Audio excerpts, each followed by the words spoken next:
ಜೀವನದ ವಿಚಿತ್ರ ವಿಧಿಯಾಟ. ಒಂದು ಆಕ್ಸಿಡೆಂಟ್ ಆಗಿದ್ದೆಲ್ಲ ಚಲಾಪಿಲಿ ಆಯ್ತು ಲೈಫ್. ಸ್ಕೂಟ್ರ್ ತಗೊಂಡು ಬಾಣಸ್ವಾಡಿಗೆ ಹೊರಟೆ ನಾನು. ರಾತ್ರಿ 11:30 ಆಗಿತ್ತೆ ನಾವು ಆವಾಗ.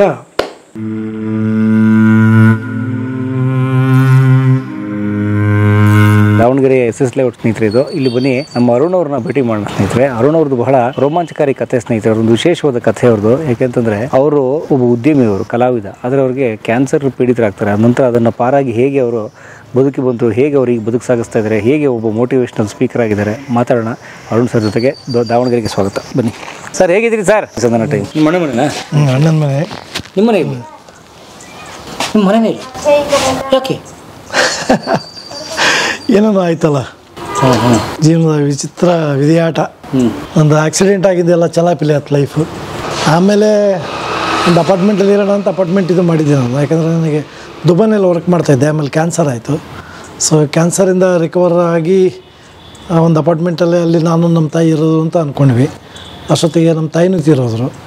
ಸೊ ನಮ್ಮ ಅಣ್ಣ ನಮ್ಮ ಅತ್ತಿಗೆ ಬೈದರು, ಬೇಡ ನೀನು ಒಬ್ಬನೇ ಹೆಂಗೆ ಇರ್ತೀಯ, ಬೇಡ ಬಾ ಅಂತಂದು ಇಲ್ಲಿಗೆ ಅವರೇ ನನಗೆ ಆಶ್ರಯ. ಇಲ್ಲಿದ್ದೀರಿ ಈಗ? ಇಲ್ಲೇ ಇದ್ದೀನಿ ಅಣ್ಣ ಮನೆ. ಬನ್ನಿ ಬನ್ನಿ ಬನ್ನಿ ಪ್ಲೀಸ್. ಇವು ಈ ಥರದ ಒಂದು 4 ಇವು ಅದಾವೆ wallpapers. It tells my story. ಇದ್ರಾಗೆಲ್ಲ ಇದೆ. ನನ್ನ ಹಳೆಯದು, ನಾನು ಹಾರಾಡಿದ್ದು, ನಂದು ಆಕ್ಸಿಡೆಂಟ್ ಆಗಿ ಕೋಮಾದಲ್ಲಿದ್ದು. ನೀವು ಆರ್ಟಿಸ್ಟ್ ಬೇಸಿಕ್ಲಿ ಸರ್? ಬೇಸಿಕಲಿ ನಾನು ಇಂಜಿನಿಯರ್. ಅಂದರೆ ಜೊತೆಗೆ ಚಿಕ್ಕವನಿದ್ದಾಗಿಂದನೂ ನಾನು ಆರ್ಟ್ ಫೀಲ್ಡಲ್ಲಿ ಇದ್ದಿದ್ದರಿಂದ ಸೊ ರಂಗಭೂಮಿ ಅದು ಇದು ಎಲ್ಲ ಇದು ಮಾಡ್ಕೊಂಡಿದ್ವಿ ನಾವು. ಹಾಂ, ರಂಗಭೂಮಿ ಭಾಳಷ್ಟು ಇದು ಮಾಡಿದ್ವಿ ನಾವು. ಇಲ್ಲೆಲ್ಲ ಇದ್ದಾರೆ ನೋಡಿರಿ, ಬಸವಲಿಂಗಯ್ಯ, ನಾವೆಲ್ಲ ಒಟ್ಟಿಗೆ ಭಾಳಷ್ಟು ಇದು ಮಾಡಿದ್ವಿ. ಬಸವಲಿಂಗಯ್ಯನೂ ಭಾಳ ಇದು ನನಗೆ. ನಮ್ಮದೇ ಒಂದು ಇಂಜಿನಿಯರ್ಸ್ ಥಿಯೇಟ್ರ್ ಅಂತ ಮಾಡಿದ್ವಿ, ಅಭಿಯಂತರಂಗ ಅಂತ. ಬೇಸಿಕಲಿ ನಾನು ಸಿವಿಲ್ ಇಂಜಿನಿಯರು. ಆಮೇಲೆ ಚಿಕ್ಕವನಿದ್ದಾಗಿಂದನೇ ಒಂಥರ ಪಾಪ್ಯುಲರು. ನನಗೆ ಆಲ್ರೌಂಡರ್ ಅನ್ನೋರು, ಇದು ಮಾಡೋರು, ವಂಡರ್ ಕಿಡ್ ಅಂತ ಕರೆಯೋರು. ನಾನು ಮೈಸೂರು ಫೆಸ್ಟಿವಲ್ಸ್ಗೆ ಹೋದ್ರೆ ನನ್ನ ಡಾರ್ಲಿಂಗ್ ಆಫ್ ದ ಕ್ರೌಡ್ ಅಂತ ಕರೆಯೋರು. ಒಂಥರ ಸೆಲೆಬ್ರಿಟಿ ಸ್ಟೇಟಸಲ್ಲೇ ಇದ್ದೆ ನಾನು ಚಿಕ್ಕವನಿದ್ದಾಗಿಂದನು. ಇವರು ನಮ್ಮ ತಂದೆ ಅಣ್ಣ, ಇವರು ನಮ್ಮ ತಂದೆ ತಾಯಿ, ಇವರು ನಮ್ಮ ತಂದೆ ಅಣ್ಣ ಡಾಕ್ಟರ್ ರಾಜ್ಕುಮಾರ್ ಅವರು ಭಾಳ ಅಗದಿ. ನಮ್ಮ ತಂದೆ ಅಣ್ಣ ಅವರು ದೂರದ ಬೆಟ್ಟ ಪ್ರೊಡ್ಯೂಸರ್. ಅಣ್ಣ ಅವರೇ RG ಶಿವಕುಮಾರ್, ದೂರದ ಬೆಟ್ಟದ ಒನ್ ಆಫ್ ದಿ ಪ್ರೊಡ್ಯೂಸರ್ಸ್ ಅಂದ್ರೆ ಇದು. ಆಮೇಲೆ ಭೂತಯ್ಯನ ಮಗ ಇವು. ಮಲೆನಾಡ ಹೆಣ್ಣ ಮೈ ಬಣ್ಣ ಬಲು ಚೆನ್ನ ನಡುಸಣ್ಣ ಮನಸೋತಿನಿ ಚಿನ್ನ. ಬಯಲುದಾರಿ ಇವ್ರದ್ದೆಲ್ಲ ಪ್ರೊಡಕ್ಷನ್ ಮ್ಯಾನೇಜ್ ಮಾಡಿದವರು. ರಾಜ್ಕುಮಾರ್ಗೆ ಭಾಳ ಆಪ್ತರಿದ್ರು. ಅಂದರೆ ನಾವು ಚಿಕ್ಕವರಿದ್ದಾಗಲೇ ಅವ್ರು ತೀರೋದ್ರು. ನಾನು 8th ಏನೋ 9th ಇದ್ದೆ. Either things would have been different. He is the one who introduced Kalpana and Jayamala to film industry.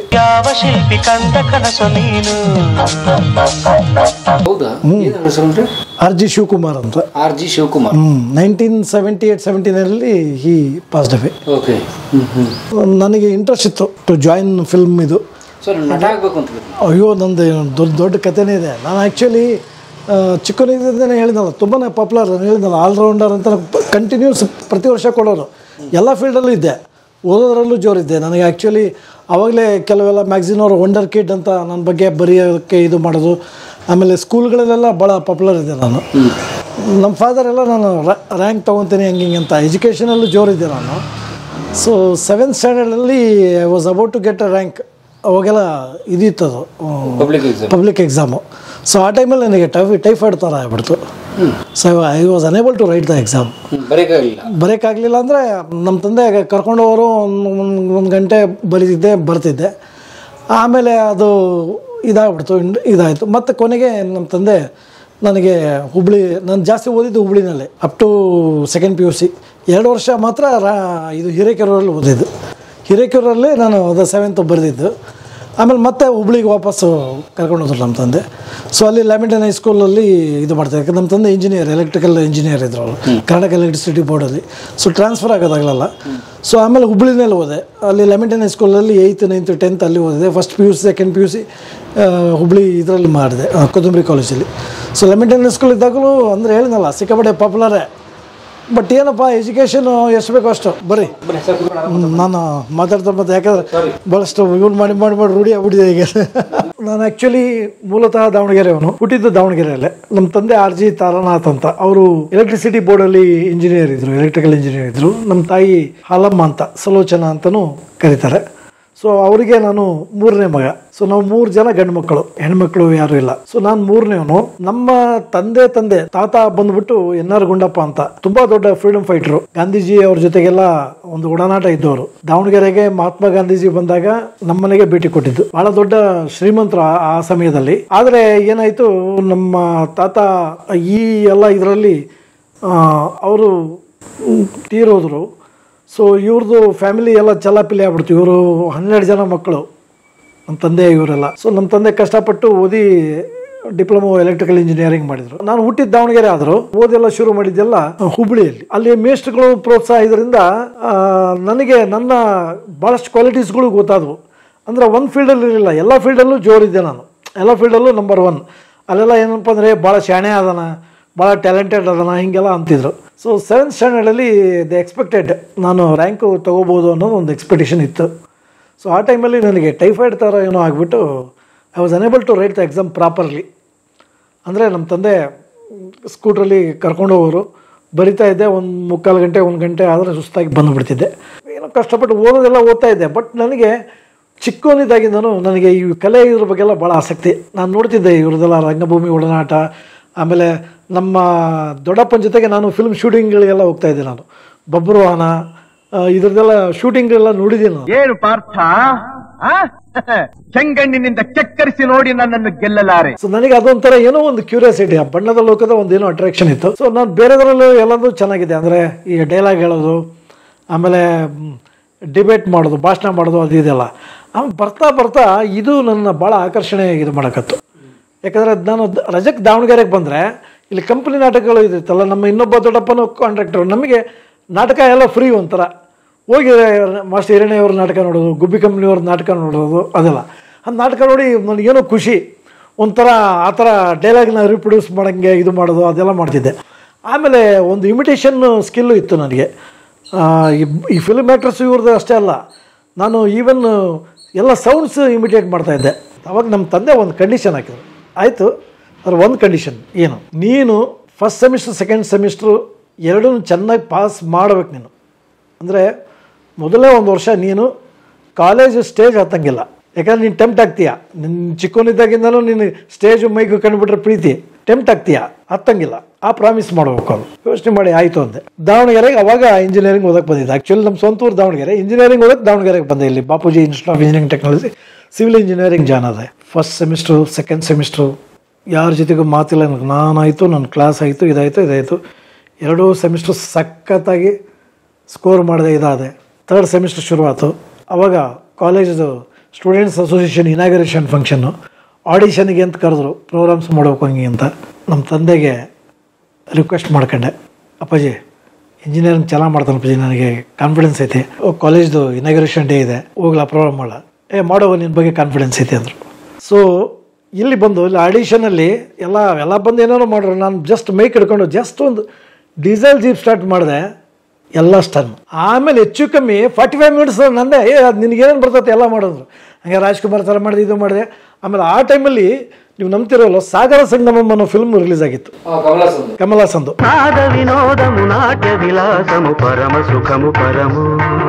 ನನ್ನ ಆಟೋಗ್ರಾಫಲ್ಲಿ ಬರೆದಿದ್ದಾರೆ ಹುಡುಗರು ಎಲ್ಲ ಕಾಲೇಜ್, ಇವರ ಹ್ಯೂಮನ್ ಜೆರಾಕ್ಸ್ ಮಷೀನ್ ಅಂತ. ನಾನು ಈವನ್ ಚಾಪ್ಲಿನ್ ನೋಡಿದರೆ ಡಿಟೋ ಅದೇ ಥರ ಮೇಕಪ್ ಮಾಡ್ಕೊಂಡು ಚಾಪ್ಲಿನ್ ಥರನೇ ಆ್ಯಕ್ಟ್ ಮಾಡೋದು, ಆ ಥರ ಮೂಮೆಂಟ್ಸ್ ಮಾಡೋದು ಮಾಡ್ತಿದ್ದೆ. ಕಮಲ್ ಹಾಸನ್ ಅದರಲ್ಲಿ ಒಂದು ಸ್ಟಾರ್ಟಿಂಗ್ ಒಂದು ಹಾಡಿದೆ, ವೇಲ ಗೋಪಿನ್, ಅದ್ರಲ್ಲಿ ಡಿಟೋ ಡ್ಯಾನ್ಸ್ ಮಾಡ್ತಿದ್ದೆ ನಾನು. ಆ ಡ್ಯಾನ್ಸ್ ಮಾಡಿ ಯಾರೂ ಕಲಿಸಿಲ್ಲ, ಅದನ್ನು ಇದು ಮಾಡೋದಲ್ಲ, ಅದನ್ನು ಕಾಲೇಜಲ್ಲೂ ಮಾಡಿಬಿಟ್ಟೆ ನಾನು.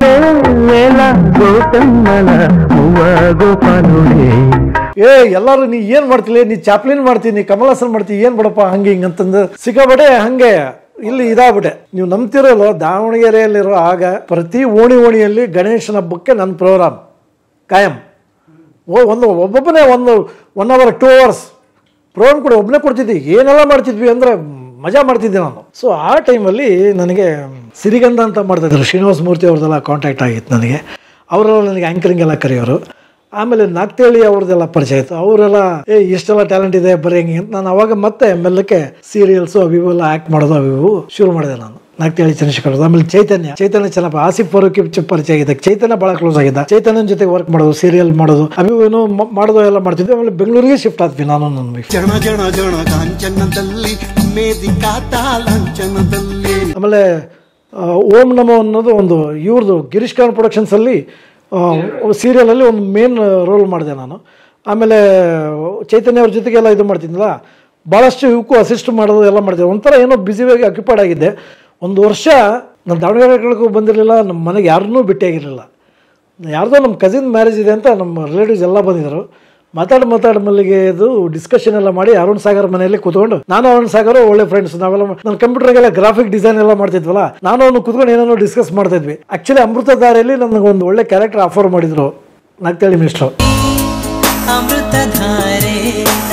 ಆ ಶೂಟಿಂಗ್ ಟೈಮಲ್ಲೇ ನಾನು ನಮ್ಮ ಬಸವಲಿಂಗ ಅವ್ರ ಜೊತೆಗೆ ಎದೆಗಾರಿಕೆ ಅನ್ನೋ ಒಂದು ನಾಟಕ ಕಮಿಟ್ ಆಗಿಬಿಟ್ಟಿದ್ದೆ. ನಾನು ಶೋ ಇದೆ, ಶೋ ದಿನ ಇವರು ಆ್ಯಕ್ಟ್ ಮಾಡೋಕ್ಕೆ ಕರೀತಿದ್ದಾರೆ, ನಾನು ಮಾಡಲ್ಲ ಅಂದೆ. ನಾನು ಯಾಕಂದ್ರೆ ನಾನು ನಾಟಕಕ್ಕೆ ಕಮಿಟ್ ಆಗಿದ್ದೀನಿ, ನಾಟಕ ಇಂಪಾರ್ಟೆಂಟ್ ಅಂತ. ಸೊ ಅದು ಮಾಡಿ ಅದು ಮಿಸ್ ಆಗಿತ್ತು. ಇದಕ್ಕಾರ ಬಾರಯ್ಯ ಗೆಳೆಯ ಅಂತ ನಾಲ್ಕು ಕರೆದಿದ್ರು. ಅದರಲ್ಲಿ ಈವನ್ ಸ್ಕ್ರಿಪ್ಟಿಗೂ ಎಲ್ಲದಕ್ಕೂ ಅಸಿಸ್ಟ್ ಮಾಡ್ತಾಯಿದ್ದೆ. 2 ಹಾಡು ಕೂಡ ನನ್ನ ಮೂಲಕನೇ, ಅಂದರೆ ನನ್ನ ಗೆಳೆಯನ ಮೂಲಕನೇ ಕೊಡಿಸಿದ್ದು. ಜನ ಜನ ಜನ ಕಾಂಚನ, ಎಲ್ಲಿ ಮಾಯವಾದವೋ ಅವೆಲ್ಲ ಗೊಲ್ಲಹಳ್ಳಿ ಶಿವಪ್ರಸಾದ್ ಅಂತ. ಎಲ್ಲಿ ಹೋದವೋ ಕಣ್ಣಿಗೆ ಕಾಣದಾದವೋ, ಎಲ್ಲಿ ಹೋದವೋ. ನಂದು ಒಂದು ಭಾಳ ಇಂಪಾರ್ಟೆಂಟ್ ಕ್ಯಾರೆಕ್ಟರ್ ಇದೆ ಅಂತ ಮೇಷ್ಟ್ರ ಹತ್ರನೂ ಕಮಿಟು ಆಗಿದ್ದೆ. ಅದೇ ಟೈಮಲ್ಲಿ ಅಗ್ನಿಶ್ರೀಧರ್ ಕರೆಸ್ಬಿಟ್ಟು ಆ ದಿನಗಳು ಫಿಲ್ಮ್ಗೆ ಶರತ್ಗೂ ನನಗೂ ಇಬ್ಬರಿಗೂ ಸ್ಟೋರಿ ಹೇಳಿ, ನೀವಿಬ್ಬರು ಒಂದು ಕಾಂಬಿನೇಷನ್ ಕ್ಯಾರೆಕ್ಟರ್ ಮಾಡಬೇಕು ಅಂತ ಅದನ್ನು ಕಮಿಟ್ ಆದ. ಎಲ್ಲ ಆಗಿತ್ತು, ಏನು ಜೋರಾಗಿ ನಡೀತಾ ಇತ್ತು. ಕಿಚ್ಚದು ಒಂದು ಕಡೆಗೆ ಇದು ನಡೀತಾ ಇದೆ. ವಾರಕ್ಕೆ ಒಂದು 7-8 ದಿನ ಶೂಟಿಂಗಲ್ಲಿ ಇರ್ತಿದ್ದೆ. ಇವು ಏನೇನೋ ಇದು ಬಿಲ್ಡಿಂಗ್ ವರ್ಕ್ಸು, ಯಾವುದೋ ಒಂದು ಮದುವೆಗೆಲ್ಲ ಬಂದಿದ್ರು. ಅರುಣ್ ಸಾಗರ್ ಮನೆಯಲ್ಲಿ ಎಲ್ಲ ಚರ್ಚೆ ಮಾಡ್ಕೊಂಡು ಬರ್ತಾನೆ, ಎಲ್ಲ ಮದುವೆಗೆ ಬಂದಿದ್ದಾರೆ ಹಂಗೆ ಅಂತ. ಎಲ್ಲ ವಿಜಯನಗರದಲ್ಲಿ ಬಸವೇಶ್ವರ ಕಲ್ಯಾಣ ಮಂಟಪದಲ್ಲಿ ಅಲ್ಲೆಲ್ಲ ಎಲ್ಲರ ಜೊತೆಗೆ ಬೆರೆತು ಎಲ್ಲ ಒಂಥರ ಎಕ್ಸೈಟ್ ಆಗಿಬಿಟ್ಟಿದೆ. ಎಲ್ಲರೂ ನೋಡಿ ಖುಷಿಯಾಗಿತ್ತು. ಇದು ಮಾಡ್ಕೊಂಡು ಇಲ್ಲೇ ಉಳ್ಕೊಂಡ್ರಲ್ಲ, ನನ್ನ ವೈಫ್ನ ಕರ್ಕೊಂಬರ್ತೀನಿ ಅಂತ ಬಾಣಸ್ವಾಡಿಯಲ್ಲಿ ಮನೆ ಮಾಡಿದ್ದೆ. ನಾನು ಸ್ಕೂಟ್ರ್ ತೊಗೊಂಡು ಬಾಣಸ್ವಾಡಿಗೆ ಹೊರಟೆ. ನಾನು ರಾತ್ರಿ 11:30 ಆಗಿತ್ತೆ. ನಾವು ಆವಾಗ ನಾನು ಕಣ್ಬಿಟ್ಟು ನಾನು ಎಲ್ಲಿದ್ದೀನಿ ಹಿಂಗೆ ಅಂತ ನೋಡಿದಾಗ, ಇಲ್ಲಿ ಇದೇ ಮನೆಯಲ್ಲಿ, ನಮ್ಮ ಅಣ್ಣನ ಮನೆಯಲ್ಲಿ ಬಾತ್ರೂಮಲ್ಲಿ ನನಗೆ ಸ್ನಾನ ಮಾಡಿಸ್ತಾ ಇದ್ದಾರೆ. ನನಗೆ ಕೊನೆಗೆ ನೆನಪಿರೋದು ಅಷ್ಟೇ, ನೀವೆಲ್ಲ ಯಾಕೆ ಸ್ನಾನ ಮಾಡಿಸಿದ್ದೀನಿ, ಎಲ್ಲಿದ್ದೀನಿ ಎಂದು ಕುಕ್ಕುವಾಡ ನಮ್ಮ ಅಣ್ಣವರಲ್ಲಿ ಬಂದಪ್ಪಿ ಹೆಂಗೆ ಎದ್ದೇಳಕ್ಕೆ ಟ್ರೈ ಮಾಡ್ತಿದ್ದೀನಿ, ಹೇಳಕ್ಕೆ ಬರ್ತಾ ಇಲ್ಲ. ಆಮೇಲೆ ಈಗ ಅವ್ರು ಸ್ನಾನ ಮಾಡಿಸಿದವರು ಇಬ್ಬರು ನನ್ನ ಎತ್ತಿ ಅದೇ ಪಕ್ಕದಲ್ಲಿರೋ ರೂಮ್ಗೆ ಅಲ್ಲಿ ಕರ್ಕೊಂಡೋಗಿ ನನಗೆ ಇದು ಮಾಡಿದ್ರು. ನಮ್ಮ ಅಣ್ಣವರೆಲ್ಲ ನನಗೆ ಒರೆಸಿ ಬಟ್ಟೆ ಹಾಕಿದ್ರು. ಏನು ಹಂಗೆ ಅಂತ ಮಾತಾಡೋದು ಹಿಂಗೆ ಇದು ಬರ್ತಿತ್ತು. ನಮ್ಮ ತಾಯಿ ಬಂದು ಗಂಜಿ ಕೊಟ್ಟರು, ಒಂದು ಗುಳಿ ಕೊಟ್ಟರು, ಮಲಗಿಬಿಡ್ತಿದ್ದೆ. ಆಮೇಲೆ ಮತ್ತೆ ಹಿಂಗೆ ಎಬ್ಸೋರು, ಇಲ್ಲಿ ಬಂದಿದೆ ಇದೇ ಸ್ವಲ್ಪ ಮೇಲೆ ಕೂರ್ಸೋರು, ಯಾರು ಬಂದು ಮಾತಾಡ್ಸೋಕೆ ಬರೋರು. ಸೇಬು ಹಣ್ಣು ಅದು ಇದನ್ನು ತಂದಿರೋರು, ಮೂಸಂಬಿ ಹಣ್ಣೆಲ್ಲ. ನನಗೆ ಏನಾಗ್ತಿದೆ ಗೊತ್ತಾಗ್ತಿರಲಿಲ್ಲ, ಏನು ಮಾತಾಡಬೇಕು. I was in a shock, ಏನಂತಲೂ ಗೊತ್ತಾಗ್ತಿರಲಿಲ್ಲ. ಸೊ ಒಂದು 2-3 ದಿನ ಆಗಿಂದೆ ನಮ್ಮಣ್ಣ, ಅಪ್ಪಿ ಬೆಂಗಳೂರು ಹೋಗೋಣ ಅಣ್ಣ, ನಾನು ಅದನ್ನೇ ಕೇಳ್ಬೇಕು, ಏನಾಗಿದೆ ನನಗೆ ಎದ್ದೇಳಕ್ಕೆ ಬರ್ತಾಯಿಲ್ಲ, ಏನಾಗ್ತಾಯಿಲ್ಲ, ನನ್ನ ಮಗ ಎಲ್ಲಿ, ರೇಖೆಯಲ್ಲಿ ಏನಿದೆ ಹಂಗಿಂಗೆ. ಇಲ್ಲಪ್ಪ ನನಗೆ ಆಕ್ಸಿಡೆಂಟ್ ಆಗಿತ್ತು, ಅದಕ್ಕೆಪ್ಪ ನೀನು ಸದ್ಯ ಸುಮ್ಮನಿರು, ಆಮೇಲೆ ನೋಡೋಣಂತೆ. ಸ್ಟನ್, ಏನಾಗಿದೆ ನನಗೆ ಅರ್ಥ ಆಗ್ತಾಯಿಲ್ಲ. ಆಮೇಲೆ ನಮ್ಮ ಅಣ್ಣವರೆಲ್ಲ ಬಾರಪ್ಪ ಹೋಗೋಣ, ಅಲ್ಲೇ ಎಲ್ಲ ಹೋಗೋಣ. ನನಗೂ ನನ್ನ ಮಗ ನನ್ನ ವೈಫ್ನು ನೋಡಬೇಕು ಅನ್ನೋ ಒಂದು ಕಾತರ. ಆಯಿತು ಹೋಗೋಣ ಅಂದೆ. ನನ್ನದೇ ಇಬ್ಬರು ಕೈಯಲ್ಲಿ ಹಿಡ್ಕೊಂಡು ಕಾರಲ್ಲಿ ಕೂರಿಸ್ಕೊಂಡು, ಮುಂದೆ ನಮ್ಮ ಅಣ್ಣ, ನಮ್ಮ ಅತ್ತಿಗೆ, ಇನ್ನೊಬ್ಬ ನಮ್ಮ ದೊಡ್ಡ ಅಣ್ಣ ಮತ್ತು ಇನ್ನೊಬ್ಬ ನನ್ನ ಕಸಿನ್ ನಾನು ಹಿಡ್ಕೊಂಡು ಕಾರಲ್ಲಿ ಕೂರಿಸ್ಕೊಂಡು ಕಾರಲ್ಲಿ ಕರ್ಕೊಂಡು ಹೋದರು. ಸುಮ್ಮನೆ ಕೂತ್ಕೊಂಡು ನಾನು ಕಣ್ಣು ಬಿಟ್ಟು ನೋಡ್ತೀನಿ, ಏನಾಗ್ತಿದೆ ಗೊತ್ತಾಗ್ತಾಯಿಲ್ಲ. ಆಮೇಲೆ ಚಿತ್ರದುರ್ಗದಲ್ಲಿ ಅಲ್ಲಿ ತೊಗೊಂಡ್ರೆ ಅಲ್ಲಿ ಒಂದು ದೋಸೆ ಏನೋ ತಿಂದೆ. ಆಮೇಲೆ ಗುಳಿಗೆ ಕೊಟ್ಟರು, ನನಗೆಲ್ಲ ನಿದ್ದೆ. ಅರಣ ಅಂತ ಎಬ್ಬಿಸ್ತಾರೆ, ಕಣ್ಣು ಬಿಟ್ಟು ನೋಡ್ತೀನಿ, ಬೆಂಗಳೂರು ಮಣಿಪಾಲ್ ಹಾಸ್ಪಿಟ್ಲ್ ಎದುರಿಗೆ ಕಾರ್ ನಿಂತ್ಕೊಂಡಿದ್ದೆ. ಅಲ್ಲಿ ಎದುರಿಗೆ ನನ್ನ ವೈಫು ನನ್ನ ಮಗ ನಿಂತಿದ್ದಾರೆ. ನಾನು ಹಿಂಗೆ ನೋಡಿ ಕೈ ಮಾಡಿದೆ. ನನ್ನ ವೈಫು ಹಿಂಗೆ, ನನ್ನ ಮಗ ಓಡಿ ಬಂದ ನನ್ನ ಹತ್ರ, ಪಪ್ಪ ಅಂತ. ಇನ್ನೂ ಚಿಕ್ಕವನು 3rd ಸ್ಟ್ಯಾಂಡರ್ಡ್ ಏನೋ ಇದ್ದ ಅವನು ಹಿಂಗೆ ಬಂದ. ಆಮೇಲೆ ನಾನು ಕರ್ಕೊಂಡು ಹಿಂಗೆ ಹೋದರು. ಅಲ್ಲೆಲ್ಲ ಹಾಸ್ಪಿಟ್ಲಿಗೆಲ್ಲ ಚೆಕಪ್ಗಳು ಅವೆಲ್ಲ ಶುರು ಆದವು. ಇದು ವಿಚಿತ್ರ ಸ್ಟೋರಿ. ಇದು ಆ್ಯಕ್ಚುಲಿ ಮೂವಿ ಆಗಬೇಕು ಅನ್ನೋದು ನಡೀತಾ ಇತ್ತು, ನಿಮ್ಗೆ ಹೇಳ್ತೀನಿ ಆಮೇಲೆ. ಇದೊಂದು ವೆರಿ ಇಂಟ್ರೆಸ್ಟಿಂಗ್. ನನಗೆ ಕರ್ಕೊಂಡು ಹೋದರು, ಬೇರೆ ಏನೋ ಚೆಕಪ್ ಮಾಡಿಸಿದ್ರು, ಎಲ್ಲ ಆಯ್ತು ಇದಾಯ್ತು. ಆಮೇಲೆ ನ್ಯೂರೋಲಜಿಸ್ಟು ಚೆಕ್ ಮಾಡಿದ್ರು, ಫಿಸಿಷಿಯನ್ಸ್ ಎಲ್ಲ ಚೆಕ್ ಮಾಡಿ ಎಲ್ಲ ಆಗಿ ಮತ್ತೆ ಒಬ್ಬ ಡಾಕ್ಟ್ರ್ ಹತ್ರ ಕರ್ಕೊಂಡು ಹೋದರು. ಹಿಂಗೆಲ್ಲ ಚೆಕಪ್ ಎಲ್ಲ ಆಯಿತು ಅಂತ ಎಲ್ಲ ರಿಪೋರ್ಟ್ ನೋಡಿ, ಎವ್ರಿಥಿಂಗ್ ಇಸ್ ಫೈನ್. ಅವ್ನು ಯಾರೊಬ್ಬ ನಾರ್ತ್ ಇಂಡಿಯನ್ ಬೆಂಗಾಲಿ ಥರ ಕೂತ್ಕೊಂಡಿದ್ದ. Everything is fine, okay sir. Arun Kumar, how are you? I am fine ಅಂತ. ನನಗೆ ಏನಾಗೈತೆ ನನಗೆ ಗೊತ್ತಾಗ್ತಾ ಇಲ್ಲ. ಐ ಆಮ್ ಫೈನ್ ಅಂದೆ. ಆಮೇಲೆ ಎಸ್ ಹಂಗೆ ಅಂದು ಆಮೇಲೆ ಇದು ಒಂದು ಥಿಂಗ್ ಎಲ್ಲ ಆಯಿತು. ಮೇನ್ ಇಂಪಾರ್ಟೆಂಟು ಇವ್ರದ್ದೊಂದು ಚೆಕಪ್ ಆಗ್ಬೇಕಲ್ಲ. ಅದು ನೋಡಿದರೆ ಅಲ್ಲೇ ಟೈಮ್ ಆಗಿಬಿಟ್ಟಿದೆ. ಸ್ಯಾಟರ್ಡೆ ಹೋಗಿದ್ದು ನಾವು, ಮಧ್ಯಾಹ್ನ ಟೈಮ್ ಆಗಿಬಿಟ್ಟಿದೆ. ಇಲ್ಲ ಟೈಮ್ ಆಯ್ತಲ್ಲ ಹಂಗೆ ಇಲ್ಲ ಇದು ಮಾಡ್ಕೊಂಡು ನೀವು ಮಂಡೇ ಬನ್ನಿ, ಮಂಡೇ ಅವ್ರನ್ನ ತೋರಿಸಿ ಆ ರಿಪೋರ್ಟನ್ನು ನಾನು ನೋಡಬೇಕು ಹಂಗೆ ಹಿಂಗೆ ಅಂತಂದು ಅವನು ಏನೋ ಮಾತಾಡ್ದವನು ಇಂಗ್ಲೀಷ್ನವನು. ಆಯಿತು ಅಂತಂದು ಮುಚ್ಕೊಂಡು ಬಂದ್ವಿ. ಸೀದಾ ಬಂದರು, ನಮ್ಮ ಮನೆ ಕರ್ಕೊಂಬಂದರು. ನನ್ನ ಮಗನ ನೋಡಿದೆ, ಮಾತಾಡಿದೆ, ಇದು ಮಾಡಿದೆ. ಎಲ್ರಿಗೂ ಕನ್ಫ್ಯೂಷನ್. ನನ್ನ ವೈಫಿಗೂ ಒಂಥರ ಕನ್ಫ್ಯೂಷನ್ನಾಗೆ ಮಾತಾಡ್ಸೋಳು. ನನಗೆ ಏನಾಗ್ತಿದ್ದು ನನಗೆ ಏನೂ ಗೊತ್ತೇ ಆಗ್ತಾ ಇಲ್ಲ. ನನ್ನ ಮಗ ಒಂದಿಷ್ಟು ಪಾಪ ಹಂಗೆ ಪಾಪ ಹಿಂಗೆ ಪಾಪ ನೋಡಿ ಪಾಪ ಇದು ಮಾಡಿ ಗುಡ್ ಅಂತಿದೆ, ಮಲಗ್ತಿದೆ. ಎಬ್ಸಕ್ಕೊಬ್ಬರು ಬೇಕು, ಕೂರ್ಸೋಕ್ಕೆ ಜೊತೆಗೆ ಇರಬೇಕು, ಎಲ್ಲ ಆಯಿತು. ಮಂಡೇ ನನಗೆ ಹಾಸ್ಪಿಟ್ಲಿಗೆ ಕರ್ಕೊಂಡು ಹೋದ್ರು. ಮತ್ತೆ ಮಣಿಪಾಲ್ ಇದು ನೋಡ್ರಿ, ನಿಮ್ಮ ನಿಜವಾಗ್ಲೂ ಸಿನಿಮಾದ ಒಂದು ವಿಚಿತ್ರ ಕ್ಲೈಮ್ಯಾಕ್ಸ್ ಇದ್ದಿದ್ದಾಗಿದ್ದು. ಕರ್ಕೊಂಡು ಹೋದ್ರು. ಅಲ್ಲಿ ಹಿಂಗೆ ಕರ್ಕೊಂಡು ಹೋದ್ರು, ನಮ್ಮ ಅಣ್ಣ ಇವರೆಲ್ಲ ಹಿಂಗಾದ್ರೆ ಹಿಂಗೆ ಕರ್ಕೊಂಡು ಹೋದ್ರು. ಅಲ್ಲಿ ನೋಡಿದ್ರೆ ಅಲ್ಲಿ ಬೋರ್ಡ್ ಇತ್ತು, ಡಾಕ್ಟರ್ ವರ್ಷ ಸೈಕಾಟಿಸ್ಟ್ ಅಂತ ಇತ್ತು. ಅಲ್ಲಿ ಇದು ಮಾಡಿದ್ರೆ ಡೋರ್ ಓಪನ್ ಮಾಡ್ಬೇಕಿತ್ತು. ನಾನೇ ಓಪನ್ ಮಾಡಿದೆ. ನಾನು ನಾಕ್ ಮಾಡಿದೆ. ಅಂತ ಅಲ್ಲಿ ಕೂಗಿದ್ರೆ ಎಕ್ಸ್ಕ್ಯೂಸ್ ಮೀ, ಅವಳು ಒಬ್ಬಳು ಸಖತ್ ಅವಳೆ ಮಾಡೆಲ್ ಇದ್ರ ಥರ ಕೂತ್ಕೊಂಡೇನೋ ಟೈಪ್ ಇದು ಮಾಡ್ತಿದ್ದಾಳೆ ನೋಡ್ರಿ. ನನಗೆ ಜಸ್ಟ್ ಅವಾಗಲೇ ಆ ಥರ ಕ್ಯೂರಿಯಾಸಿಟಿ ಅಲ್ಲಿಗೆ ಅವಳಿಗೆ ಮಾಡೋಂಗಿಂತ ಅಂತಂದು I want to meet doctor Varsha ಅಂದೆ. I am Varsha, come in ಅನ್ಲಕ್ಕೆ ಹಿಂಗೆ ತಿರಿಲ್ಲ. ನಾನು ಏನು ಚೆನ್ನಾಗಲ್ಲಪ್ಪ ಅಂತ ನಾನು ಆಮೇಲೆ ಓದೆ. ನಮ್ಮ ಅಣ್ಣ ಅವರೆಲ್ಲ ಇದು ಮಾಡಿ ಕೂರಿಸಿದ್ರು. ಹಿಂಗೆ ಅವರೆದ್ರೆ ಕೂರಿಸಿಂದೆ ಎಸ್ ಹಂಗಂತೆ ಎಲ್ಲ ಆಲ್ ರಿಪೋರ್ಟ್ಸ್ ಆರ್ ಗುಡ್ ಹಂಗೆ ಅಂತ. Yes mister Arunkumar are you fine doctor ಅಂದೆ. What you had idli in the morning, very good ಅಂತಂದ. ಖುಷಿ ನನಗೆ ಏನೋ ಒಂಥರ. ಅವಳು ಒಳ್ಳೆ ನಕ್ಕಂತ ಬಂದ. ಆಮೇಲೆ ಅವಳು ನಮ್ಮ ಅಣ್ಣ ನಮ್ಮ ಅತ್ತಿಗೆ ಇವರಿಗೆಲ್ಲ ಕಾನ್ಫಿಡೆನ್ಷಿಯಲ್ಲು ನಾನು ಮಾತಾಡೋಕೆ ಅವ್ರ ಹತ್ರ, ನೀವು ಹೊರಗಿರಿ ನಾನು ಟೆಸ್ಟ್ ಮಾಡ್ತೀನಿ ಅಂತ ನಮ್ಮ ಅಣ್ಣ ಅತ್ತಿಗೆಯವ್ರನ್ನೆಲ್ಲ ಹೊರಗೆ ಕಳಿಸಿದ್ರು. ನಾನು ಕೂತಿದ್ದೀನಿ. ಅವಳು ವರ್ಷ ಎದುರು ಕೂತಿದ್ದಾಳೆ, ಅವಳು ಟೇಬಲ್ ಎದುರು ಕೂತಿದ್ದೀನಿ.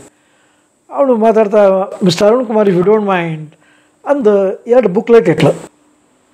ಒಂದು question booklet, this is your answer booklet. Objective type questions ಅದಾವೆ, ಅವನ್ನ ನೋಡಿ ನೀವು ಆನ್ಸರ್ಸ್ ರೈಟ್ ಆರ್ ರಾಂಗ್ ನೀವು ಟಿಕ್ ಮಾಡಬೇಕು. Which is the right answer ಅನ್ನೋದು ಟಿಕ್ ಮಾಡಬೇಕು. ಕ್ಯಾನ್ ಯು ಡೂ ಇಟ್ ಅಂತೆ ಕ್ವಶನ್ದು. ಒಳಗೆ ನನಗೆ ಒಂಥರ ಇದು ಇಂಜಿನಿಯರ್ ಆಗಿದ್ದನು ಮರೆಯ ಲೆಕ್ಚರರ್ ಆಗಿದ್ದಾನೆ, ಇಂಜಿನಿಯರಿಂಗ್ ಎಕ್ಸಾಮ್ಸ್ ಎಲ್ಲ ಮಾಡ್ತಿದ್ದಾನೆ. ಇದೆಂಥ ದುಸ್ಥಿತಿ ಬಂತಲ್ಲ, ನಾನಿಲ್ಲಿ ಎಕ್ಸಾಮ್ ಬರೆಯೋದು ಅಂತ ಮನಸ್ಸು. ಆಮೇಲೆ ನೋಡಿದೆ ಅಲ್ಲಿದು ಬ್ಲೂ ಗ್ರೀನು ರೆಡ್ಡು ಅದು ಇದು ABCD ಮೇಲೆ ವಿಚ್ ಈಸ್ ಬ್ಲೂ ಅಂತಿತ್ತು. ಇದು ಗೊತ್ತಲ್ಲ ತೀರ ನನಗೆ. ಬ್ಲೂ B ಅಂತ ಬಂದು ಅವಳು ಹಿಂಗೆ ನೋಡೋಳು, ಹಿಂಗೆ ನೋಡ. ಅಯ್ಯೋ ತಲೆ ಕೆಟ್ಟು ಹೇಳೋಣ ಅನ್ಸುತ್ತೆ. ಅವ ಮರೆಯಾಗೈತೆ ನಾನು ಇಂಜಿನಿಯರ್ ಅವ ಅಂತ ಹೇಳೋನ್ನಷ್ಟು ಇದು. ಬಟ್ ನನಗೆ ಏನು ಆಗಿದೆ ಅನ್ನೋದು ಅರ್ಥ ಆಗ್ತಿಲ್ಲಲ್ಲ. ಒಂದೊಂದೇ ಮಾಡ್ತಿದ್ದೆ. ಆಮೇಲೆ ಅವಳು ಕಂಪ್ಯೂಟರ್ ಏನೋ ಮಾಡ್ತಿದ್ಲು. ಒಂದು 10-15 ಮಿನಿಟ್ಸಿಗೆ ಮುಗಿಸಿದೆ. ಒಂದು 45 ಕ್ವಶನ್ಸ್ ಇದ್ದು, ಎಲ್ಲವನ್ನು ಟಿಕ್ ಮಾಡಿದೆ.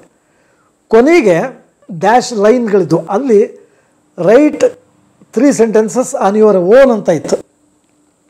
ನೀವು ಒಂದು 3 sentences ಬರೀರಿ ಅಂತ. ನನಗೆ ಅನಿಸಿದ್ದನ್ನು ಬರೆದೆ. ಡಾಕ್ಟರ್ ಎಸ್ ಐ ಫಿನಿಶ್ಡ್ ಅಂತಂದೆ. ಫಿನಿಶ್ಡ್ ಸೋ ಅರ್ಲಿ, ವಾವ್ ಅಂದ್ರು. ನನಗೆ ಆಶ್ಚರ್ಯ. ತರದು ನೋಡ್ತಾಳೆ ಫಸ್ಟ್, ಆನ್ಸರ್ ಇಸ್ ರೈಟ್ ಅಂತ ಎದ್ದಂಗೆ ಬೆಂತ ಚಪ್ಪರಿಸ್ತಾಳೆ. ಶಿವ ಇಂಜಿನಿಯರಿಂಗ್ ಓದಿ ನಾನು ಏನಪ್ಪ ಇವೆಲ್ಲ ಈ ಥರದ್ದೆಲ್ಲ ಅನ್ಸ್ಕೋಬೇಕಲ್ಲ ಅಂತ ನನ್ನ ಮೈಂಡ್. ಆಮೇಲೆ ಎಲ್ಲ ಎವ್ರಿಥಿಂಗ್ ಇಸ್ ಫೈನ್ ಹಂಗೆ let me see what you are return at the end ಅಂತ ಕೊನೆಗೆ ಬರೆದಿದ್ದು ಓದಿದ್ಲು. ಓದ್ತಾಳೆ, ನನ್ನ ಮುಖ ನೋಡ್ತಾಳೆ, ಜೋರಾಗಿ ಹಂಗೆ ರೂಮ್ ಅದ್ರಂಗೆ ನಗ ಕತ್ಬಿಟ್ಲು ಅವಳು. ಕಟ್ಕೊಂಡು ದಿಸ್ ಈಸ್ ಅನ್ಬಿಲೀವೇಬಲ್ ಅಂತ ಎದ್ದು ಹೋಗಿ ಡೋರ್ ತೆಗೆದು ಬನ್ನಿ do you know what your brother has return, it is unbelievable. ನಾನು ಬರೆದಿದ್ದೆ, doctor Varsha is a beautiful lady, she is going to tell everyone that I am quite all right ಅಂತ ಬರೆದಿದ್ದು ನಾನು. ಅದನ್ನು ಓದಿ ಹೇಳಿದ್ಲು. ನೋಡಿದ್ರೆ ಏನು ಬರೆದಿದ್ದಾರೆ ಅಂತ, mister Arun you have bounced back man, you have bounced back, no doubt about it ಅಂತಲ್ಲ. ಕಾನ್ಫಿಡೆನ್ಸ್ ಬಂದ್ಬಿಡ್ತು ನನಗೂ. ಆವಾಗ ಒಂದು ಕ್ವಶನ್ ಕೇಳಿದೆ. Okay doctor, thank you. Shall I ask you one question? I have had a big doubt. Yes, tell. They are telling me that for the last 2.5 months, I am like this.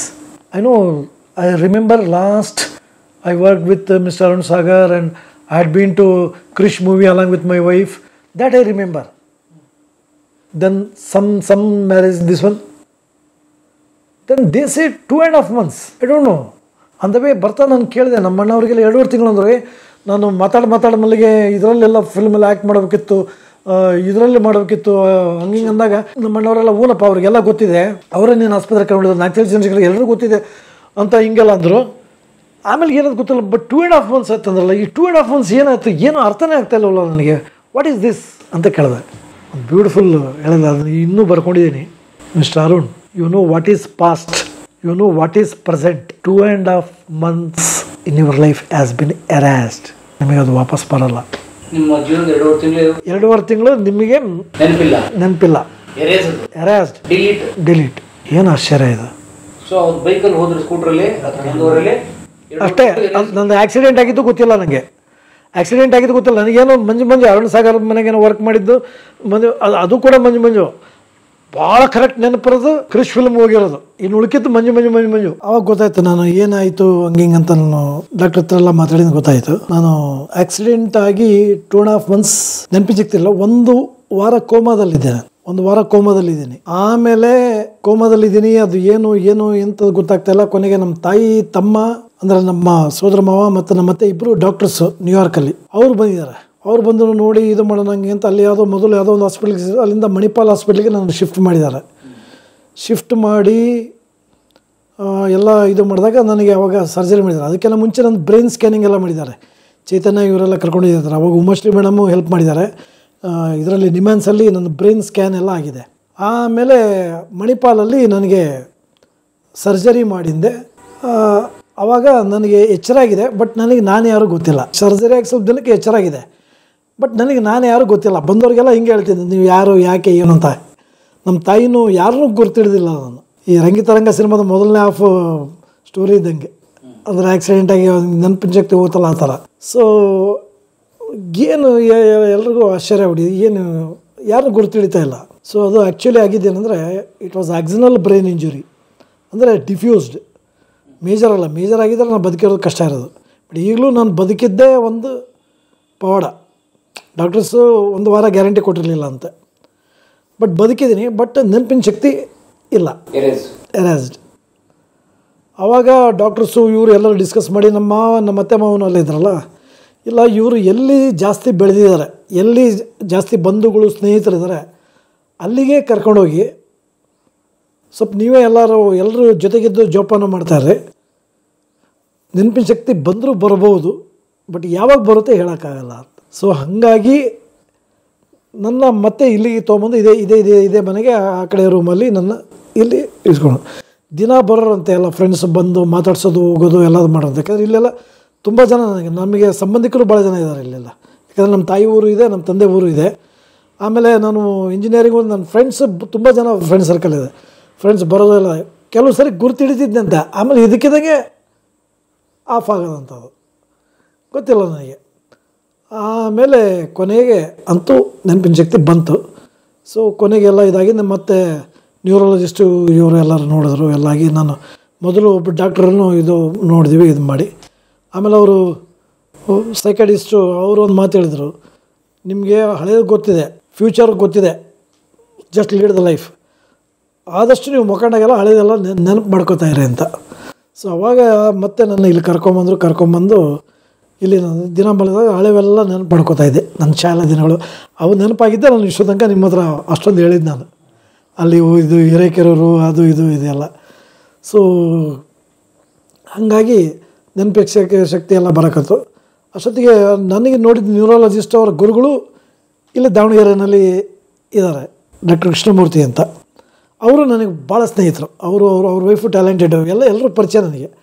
So ಅವರು ನನಗೆ next checkup ಮಾಡಬೇಕು. But ಅವರೆಲ್ಲ ಹೇಳಿದ್ದೇನೆಂದರೆ, ನೀವು ಎದ್ದು ನಡೆಯೋಕ್ಕೆ ಒಂದು 2-3 ವರ್ಷ ಬೇಕಾಗ್ಬೋದು. ಅಂದರೆ ನನ್ನ ಪಾಡಿಗೆ ನಾನು ಎದ್ದು ನಡೀಲಿಕ್ಕೆ. ಯಾಕಂದರೆ ನರ್ವ್ ಸಿಸ್ಟಮ್ ಕೊಲ್ಯಾಪ್ಸ್ ಆಗಿಬಿಟ್ಟಿದೆ.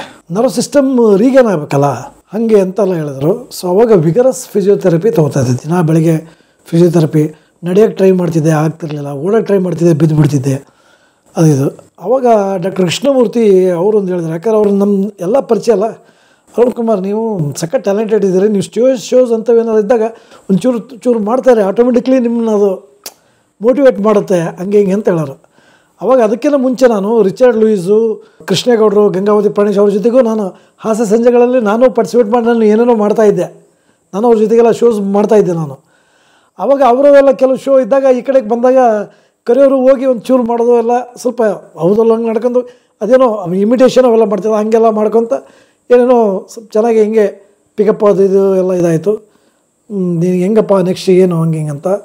ಅವಾಗ ಅವ್ರು ಅದೇ ನೀವು ಬೇರೆ ಏನೋ ವರ್ಕ್ ಮಾಡೋಕ್ಕಾಗಲ್ಲ, ನೀವು ಬೇಕಾದ್ರೆ ನೀವು ಟೀಚಿಂಗ್ ಎಕ್ಸ್ಪೀರಿಯೆನ್ಸ್ ಇದೆಯಲ್ಲ ಟೀಚಿಂಗ್ ಮಾಡಿರಿ, ಬಟ್ ಕುತ್ಕೊಂಡು ನೀವು ಪಾಠ ಮಾಡ್ಬೋದು ಹಂಗಂದಾಗ ಅವಾಗೆಲ್ಲ ಇಲ್ಲೇ ಗೌರ್ಮೆಂಟ್ ಕಾಲೇಜಲ್ಲಿ ನಾನು ಗೆಸ್ಟ್ ಲೆಕ್ಚರರ್ ಅಂತ ಇದು ಮಾಡಿದ್ರು. ಅಲ್ಲಿ ಒಂದೆರಡು ತಿಂಗಳು ಅಲ್ಲಿನೂ ವರ್ಕ್ ಮಾಡಿದೆ, ಬಟ್ ಅಲ್ಲಿ ಬೆಂಗಳೂರಲ್ಲಿ ಓಡಾಡೋದು ಕಷ್ಟ ಅಂತ ಇಲ್ಲಿ ಬಂದೆ. ಸೊ ನಾನು ಕುತ್ಕೊಂಡು ಪಾಠ ಮಾಡ್ತಿದ್ದೆ, ಗೆಸ್ಟ್ ಲೆಕ್ಚರಾಗಿ ಪಾಠ ಮಾಡೋದು. ಅಲ್ಲೇ ಹಾಸ್ಪಿಟ್ಲಿಗೆ ಹೋಗಿ ಫಿಸಿಯೋಥೆರಪಿ ತಗೊಳ್ಳೋದು.